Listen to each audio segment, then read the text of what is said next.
I really like paintings of empty chairs because in my life we spent lots of time, maybe that's why I'm a scholar, we spent lots of time sitting around on empty chairs.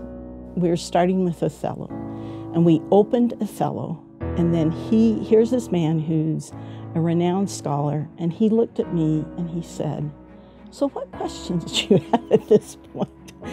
And I just was stunned. And from that day forward, every day I went home at 1 o'clock and I would study till 9 or 10 at night, because I never wanted to be sitting next to him and have him ask that question, "What are you interested in?" and not have read and studied enough to have something to say about what I was interested in. He taught me to interpret, and he taught me to hold multiple levels of interpretation in my mind at the same time. Stefinee has a rare ability to read and understand and absorb and apply anything that she reads. She remembers all kinds of research and where it came from, how it applied to a situation.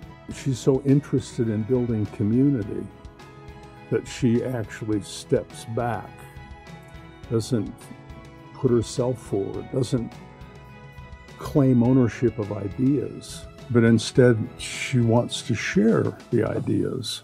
We have a responsibility to contribute to whatever research conversation fundamentally drives us.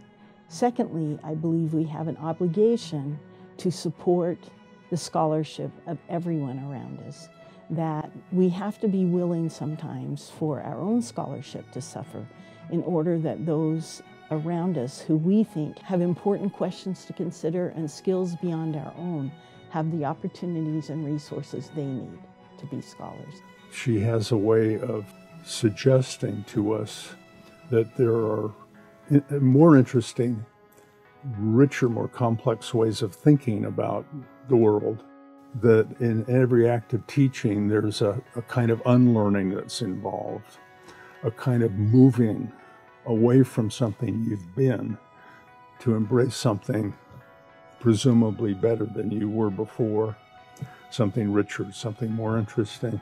I think one of the things that sets Stefinee's work apart is that she's always looking for the opportunity to help other faculty members and students who are interested in teacher education. She brings faculty together with students to work collaboratively. So when I started teaching, I taught on the Navajo Reservation, and that fundamentally changed my life.